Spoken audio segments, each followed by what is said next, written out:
Hey, what's going on, you guys? And today I wanted to do something a little special and unique for my channel. I figured now that Avengers Endgame has been out for about 2 weeks now, and it being the movie that has wrapped up the Infinity Saga in the MCU, I've decided that I am going to rank the entire MCU from my least favorite to my favorite, from the worst to the best, in my opinion. What a lot of people don't know is before Avengers Endgame was released, I actually watched every single movie in the MCU in chronological order, which means instead of starting with the first Iron Man, I instead started with Captain America the First Avenger, because that's basically where the story begins. Then I went to go see Captain Marvel when that premiered in theaters. Then I watched Iron Man, so on and so forth.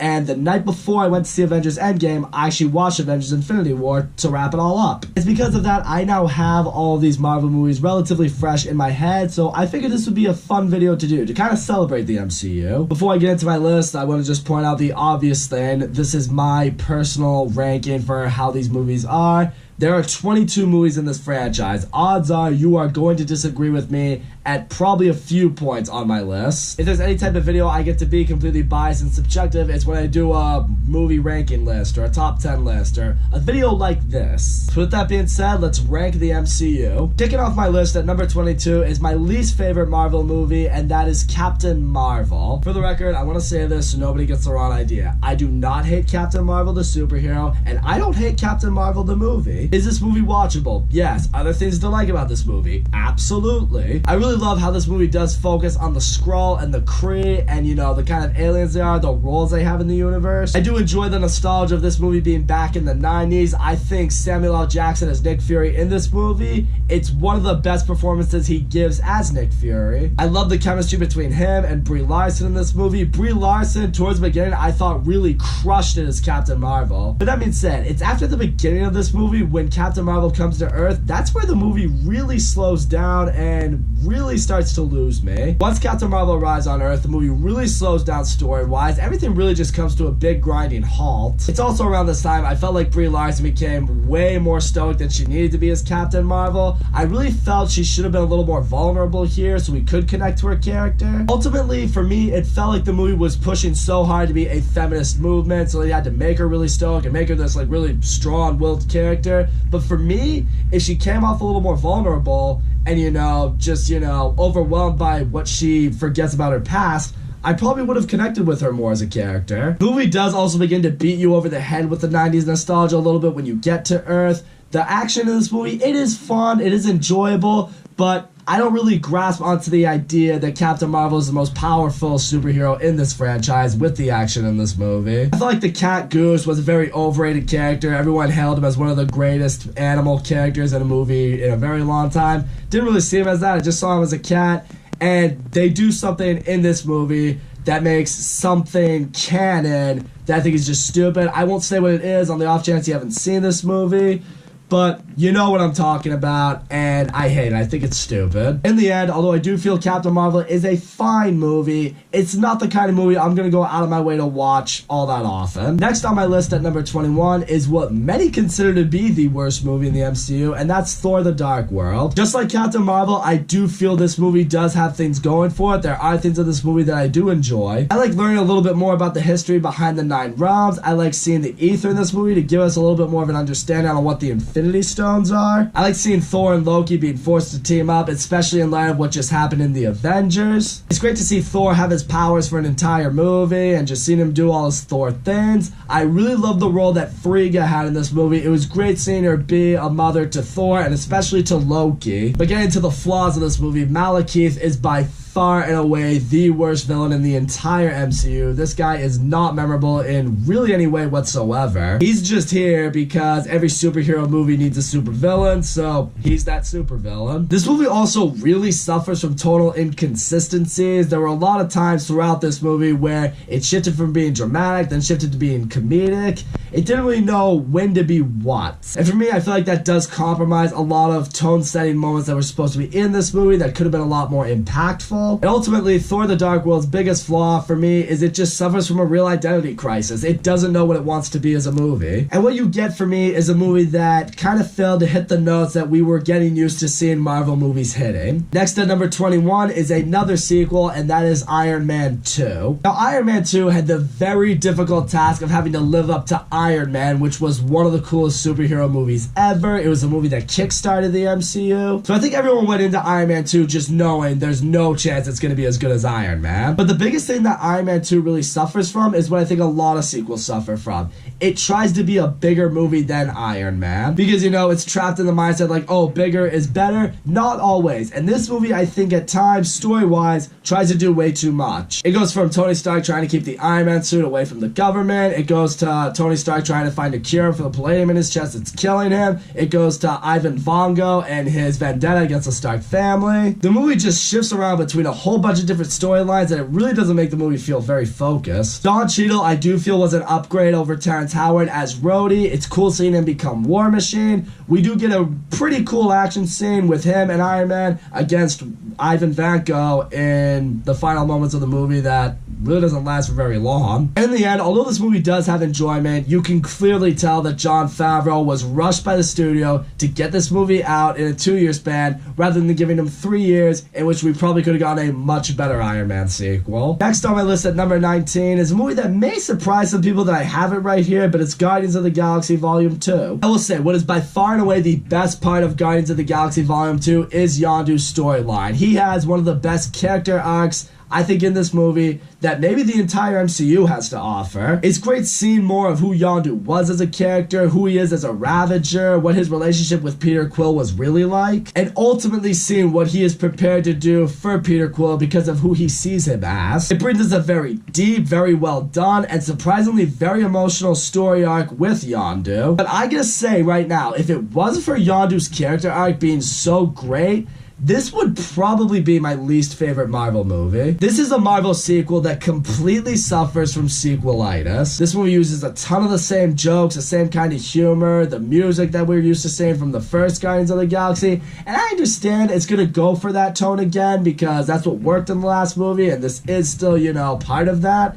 But at the same time, you want some originality, and this movie doesn't really have much of that. I feel like there were a few characters in this movie that really took a backseat that I don't think needed to take a backseat. I don't think we see as much of Drax in this movie. I don't think we see as much of Rocket's wit in this movie that we do in the first Guardians. I did like Kurt Russell as Ego. I do also like exploring more on Nebula as a character and seeing basically what Thanos has done to her. But the movie also, I think, kind of goes a little too fast with its storytelling, you know? Pretty rapid fire, in my opinion. It goes from the Guardians finding Ego, discovering Ego is Peter Quill's father, and then discovering what Ego's true purpose is, basically very quickly making him the villain of this movie. Now the Guardians need to stop him. The gold people in this movie did not need to be in this movie at all. I thought they were completely shoehorned in here. As enjoyable as this movie can be at times, and as great as Yondu's character arc is, this movie really feels like a story that wasn't fully thought out, with a lot of elements that were just taken from the first movie. So those right there are the Marvel movies that I'm pretty much just okay with. Now we get into the ones that I like, even love. Next at number 18, we have what is probably the most polarizing movie in the MCU, and that is Iron Man 3. I say this movie's polarized because almost every Marvel fan I have asked, people either love this movie or they hate this movie.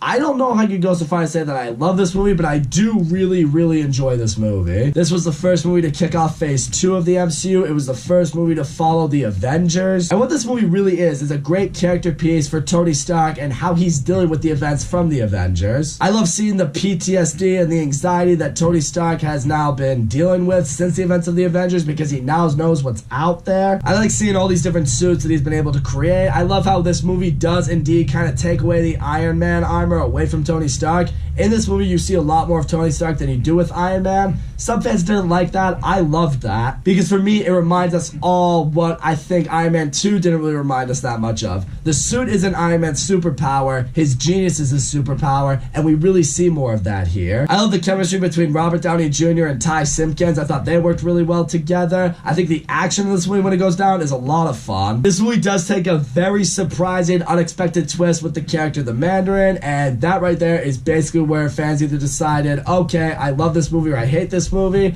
I was personally fine with the twist. I understand why people hated it, but I get what the movie was going for from a story standpoint, and as a story standpoint, it does work, because for me, it does give more of a focus to the extremist storyline that's in this movie that I know is meant to be more of a focal point. And in the end, although this movie isn't perfect, I do think it's a very, very fun, enjoyable Iron Man movie that gives us a great story arc with Tony Stark, and I do think is an improvement over Iron Man 2. Next on the list at number 17 is Ant-Man and the Wasp. I really loved the first Ant-Man. I really enjoyed what that brought to us. I was definitely interested to see how Ant-Man would team up with the Wasp. I really think this movie executed that very well. I loved seeing the chemistry furthermore in this movie between Paul Rudd and Evangeline Lilly. This movie has some really solid humor. It has a lot of fun action. I love seeing it explore more into the quantum realm. I really liked the character Ghost in this movie. I didn't so much really see her as a villain. I saw her more as a tragic character who's the antagonist. I don't know if that's much of a difference, but for me it is. My issues with this movie, though, are I don't feel Walton Goggins' character really needed to be in this movie. I think he's just there to be another obstacle for the heroes.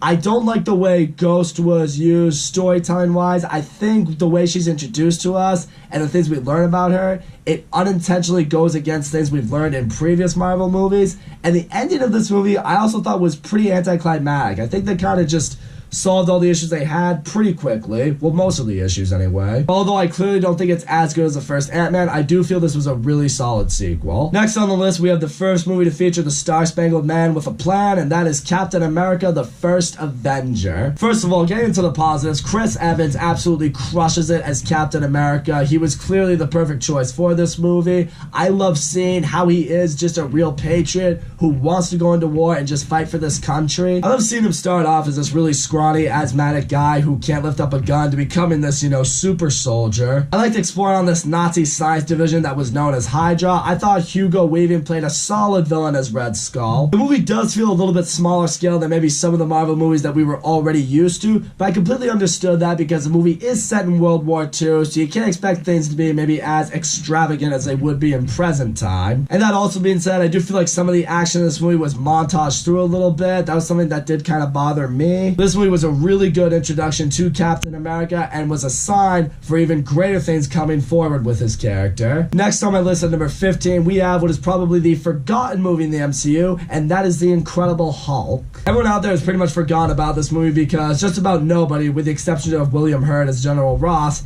has appeared in future Marvel movies. Now, this maybe caused some fans to just retcon it, just, pretend it never happened, but I really enjoy this movie, and personally, as a standalone Hulk movie, I think this is as great as it can be. Edward Norton was fantastic as Bruce Banner. I love seeing the conflict that he's constantly dealing with. He wants to get rid of this Hulk. He wants to just be normal. It's great seeing this guy who's at war with himself and the power that's in him. It's something that most heroes embrace. Most heroes are, pleasantly surprised by when they have powers. In the Hulk's case, he wants that gone. He doesn't want it. I love seeing the side of the military and with General Ross, how they're constantly after Bruce Banner. They want to get him. They want to get that Hulk weapon. Tim Roth, I also feel, is a very underrated villain in the Marvel Cinematic Universe. I love him as Emil Blonsky. I also think he's great as the Abomination. And I love seeing Emil Blonsky being kind of a psycho soldier who loves to kill, him becoming the Abomination, who's this, enormous rage monster himself. It's a very seamless transformation for him. It almost feels like that transformation is more complete. The fight at the end between the Hulk and the Abomination, it is a bit of a CGI fest, but it's a cool fight still. A lot of fans may want to forget this movie, but I think this movie's great. Next on my list at number 14, we have Doctor Strange. Doctor Strange was one of those heroes that I didn't really know too much about, so going into this movie, I didn't really know what to expect. I walked out of this movie so happy with it because now I knew a lot more about Doctor Strange, and Doctor Strange is a great superhero. Benedict Cumberbatch was clearly the right role for Doctor Strange. He proves that throughout the entire movie. I love seeing him initially as this cocky but very gifted neurosurgeon, basically the best doctor in the world, you would think. But what I really love seeing is the character development with Doctor Strange. He goes from being a person like that, gets into a horrible accident, can no longer perform surgery, goes to Kamar-Taj simply to try to learn how to use his hands again, but he learns about the mystic arts, he learns what it truly means to be a sorcerer,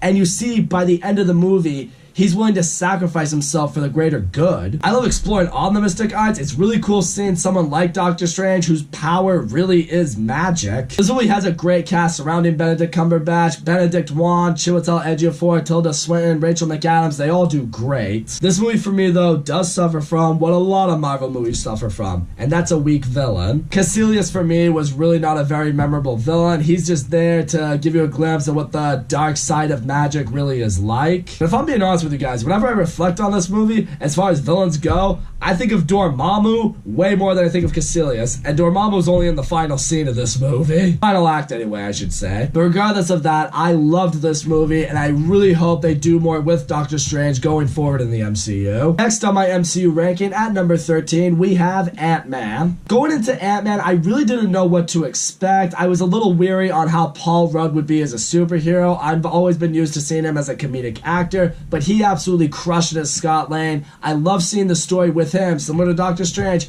of the character development here. He starts off as this guy, he's kind of a criminal, he's not really a bad guy or anything, he wants to do the right thing, but when the going gets tough, he reverts to that, and I love seeing this journey of him truly becoming a hero, truly becoming a model citizen, if you want to call him that. I also love the introduction of Hank Pym as a character, played by Michael Douglas. I love seeing the role he has in the MCU. I love seeing what he was able to create with these Pym particles and the ability to shrink someone down to the size of an insect. It's great seeing Scott Lang become the Ant-Man. I love seeing the trial runs that he has to go through. It's so cool seeing everything from his size. I love seeing his ability to control the ants and how he's able to use the ants as a formidable force. The movie also really does have a heartwarming story, and seeing him as a guy who just wants to be a good father to his daughter. But once again, this movie does also suffer once again from a very weak villain, Darren Cross, who becomes Yellow Jacket.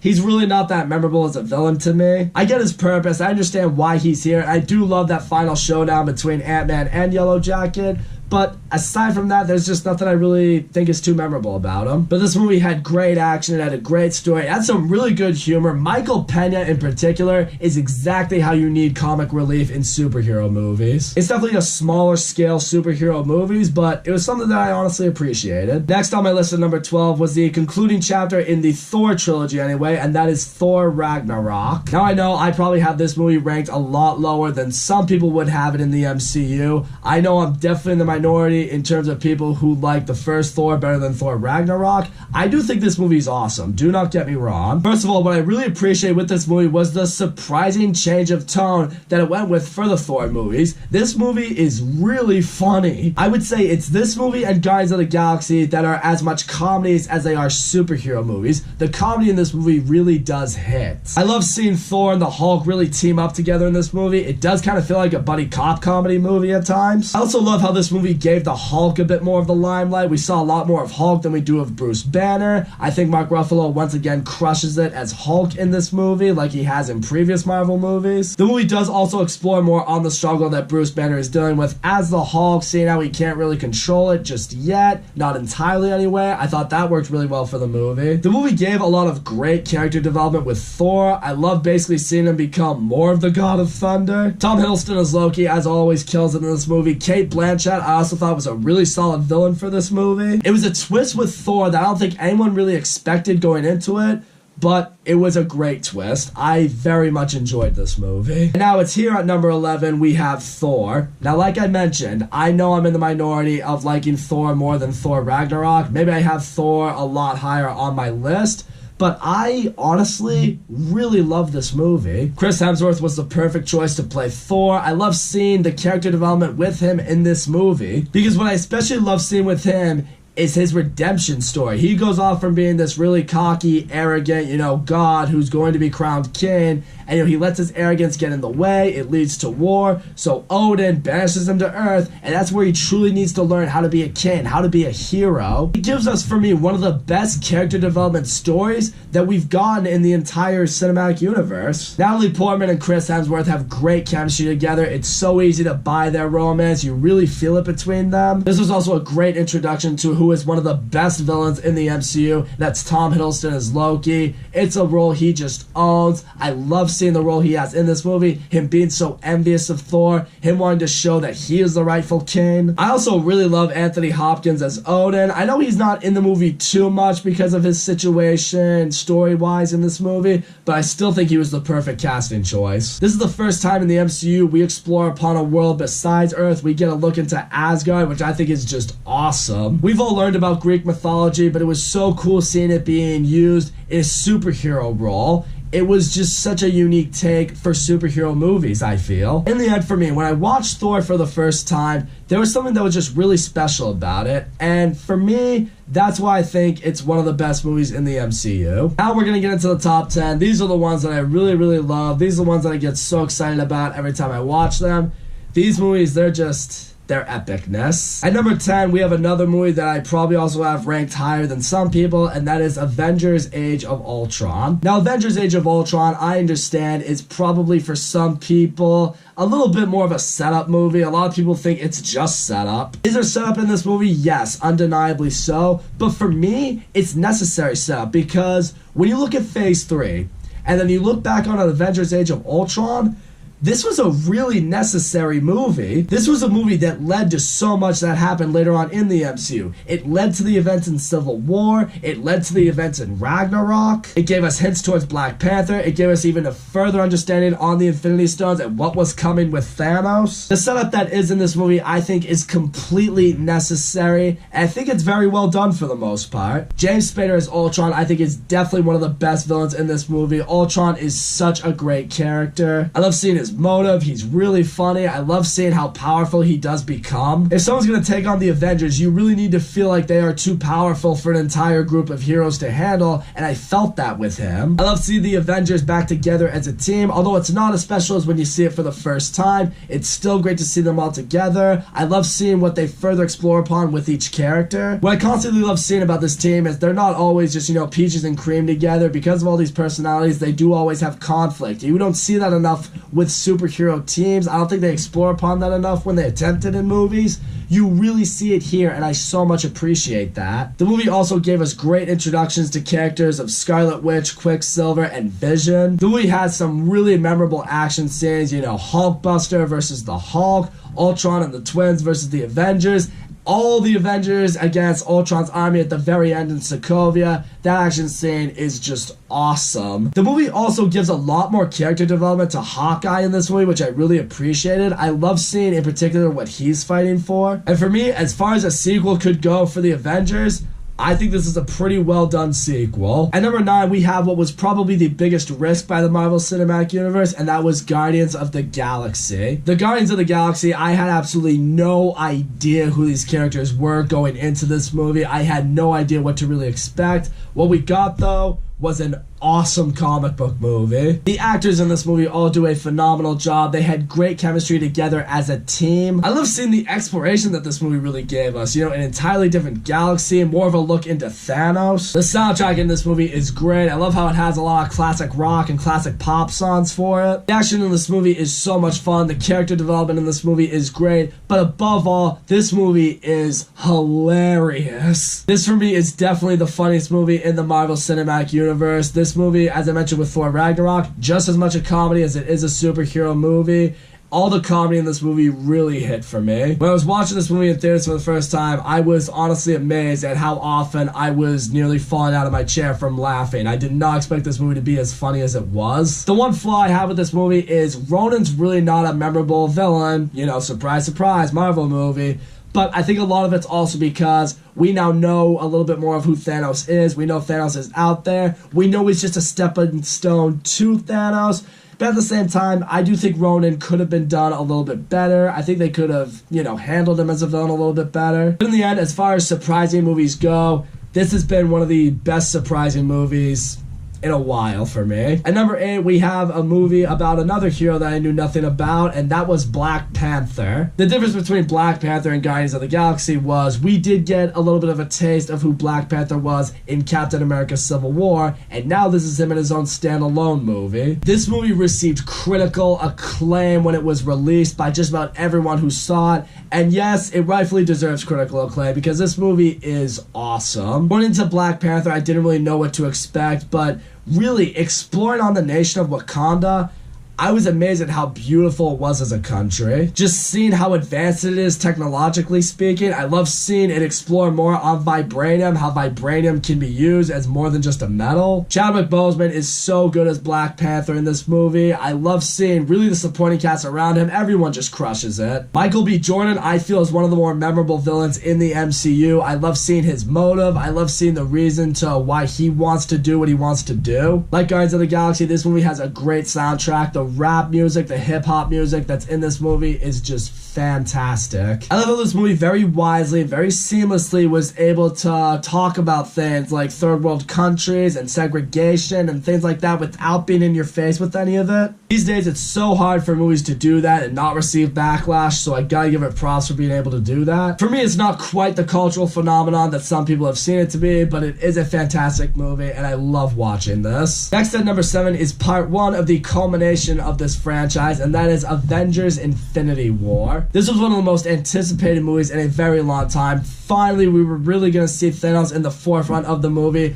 and oh my gosh, Josh Brolin as Thanos is one of the most memorable characters I can remember from any movie. He is a phenomenal villain, easily the best villain in the MCU. I love how much the movie really focuses on his motive because you truly see from his perspective, he doesn't feel what he's doing is wrong. He feels what he's doing is heroic. He feels he's ultimately saving the universe with what he wants to accomplish. Avengers Infinity War really is Thanos' movie, and when you really see him as the star of it, when you really see him as the main character, it just makes the movie that much better. The movie had a really tough task of having to juggle so many different characters from so many different Marvel movies, and for the most part, it really did a great job of balancing just about everybody. I love seeing the quest that Thanos is on to get every single one of these Infinity Stones, and the Avengers doing everything they can to stop that from happening. The movie has some of the most memorable moments in the entire MCU. The battle in Wakanda is absolutely phenomenal. And this movie ended on what was probably the biggest cliffhanger since The Empire Strikes Back.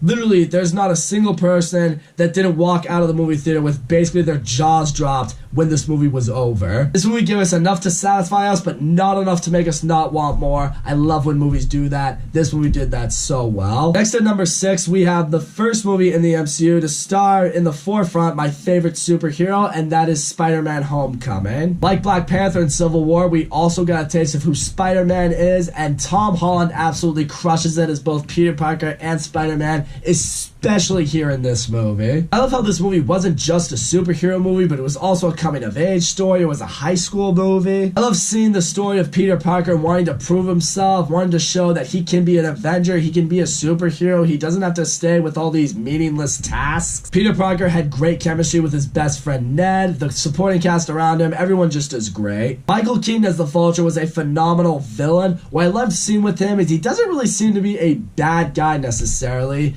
He's just a guy who's been screwed over by society and has had to resort to doing some shitty things to make his living, which has made him a villain. This is a Spider-Man movie that really captures the humor, really captures the innocence, really captures the nature that I think really is Spider-Man, that I really felt all Spider-Man movies before that were in a way lacking a little bit. I loved how sparingly Tony Stark was in this movie, but I do feel it was very important that he was in this movie because he plays such a big role to Peter as his mentor. Me being the big Spider-Man fan that I am, this is exactly how I had always envisioned a Spider-Man movie really being like. This movie knocked it out of the park. Now we get into the top 5 movies in the MCU, and for me, this is the pinnacle. These are the diamonds. This is the creme de la creme. These are the examples of how superhero movies need to be done. These movies, when I saw them for the first time, these were experiences. These are the movies that I can truly say, for me, were absolutely perfect.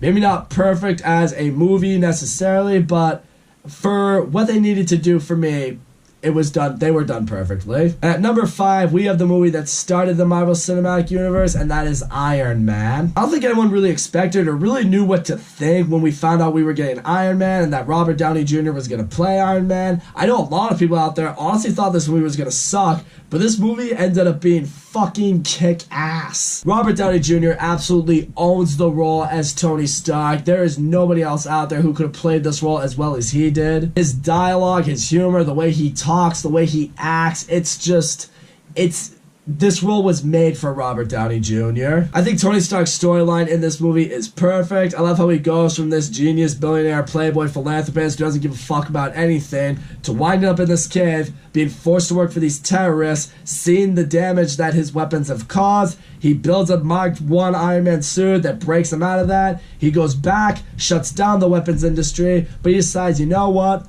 I'm going to see what I can do with this Iron Man suit. Maybe it can help people. It's just amazing character development. Probably the best character development in a Marvel movie. They were able to make Tony Stark go from a guy who didn't give a fuck to becoming a guy who completely gave a fuck. And that's awesome. I love the role Jeff Bridges plays as Obadiah Stane. I love kind of beginning to see that he is kind of the devil on Tony's shoulders, saying, oh, hey, we need to make weapons. We need to do this. We need to be ironmongers. And then discovering towards the very end that he's been the true villain this whole time. He really is the Ironmonger. The chemistry between Gwyneth Paltrow and Robert Downey Jr. is unbelievable. I love how they have kind of that flirty love-hate relationship, even though it's not really love-hate, but you know, it's like they have feelings for each other, but neither of them really want to fully admit it yet. I love seeing the journey that Tony Stark takes with the Iron Man suit, seeing him create it along the way, seeing him, you know, work out all the nooks and crannies. It leads to some pretty amusing moments. It has a really awesome final battle between Ironmonger and Iron Man. The visual effects in this movie are awesome. Everything just looks unbelievable. I mentioned with Iron Man 3 how great a character piece that was.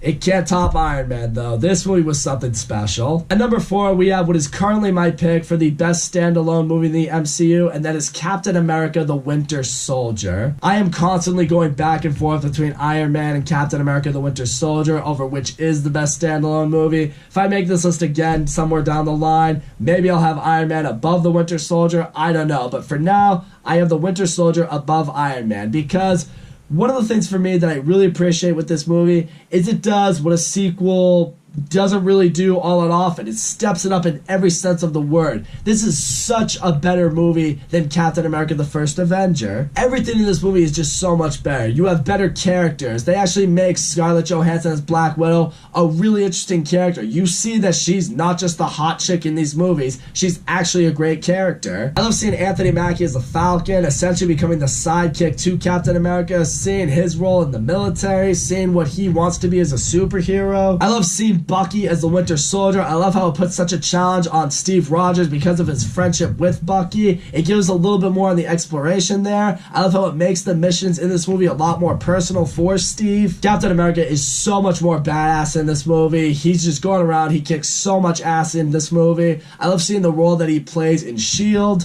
I love eventually seeing the big twist with S.H.I.E.L.D. that Hydra has been in S.H.I.E.L.D. this whole time. Samuel L. Jackson in this movie is probably the best he is as Nick Fury. We don't see a whole lot of him in here, but when he is in here, it's so memorable. The action is so well shot, so well filmed. It truly made me see that the Russo brothers are the perfect directors for any Marvel movie, really. And in the end, every studio out there should take notes. This is how you do a sequel. And now at number 3, we have what was at the time probably the biggest cinematic event of the century, and that is the Avengers. Part of what made the Avengers so great was simply the fact that this movie happened. When we got that post-credit scene at the end of Iron Man, a lot of people were just in disbelief. We're like, is that really gonna happen? It's not just the fact that the movie did happen. This movie happened in the most perfect way. You had all these heroes from all these different movies coming together. They had their squabbles, they had their conflict among each other, but they did learn to become a team, and that's what I loved seeing there. You see this team really become a team. Loki ended up being the perfect villain for the Avengers. At first, I didn't think he'd be that big scale of a villain. It'd be like, I mean, it's one guy against the Avengers.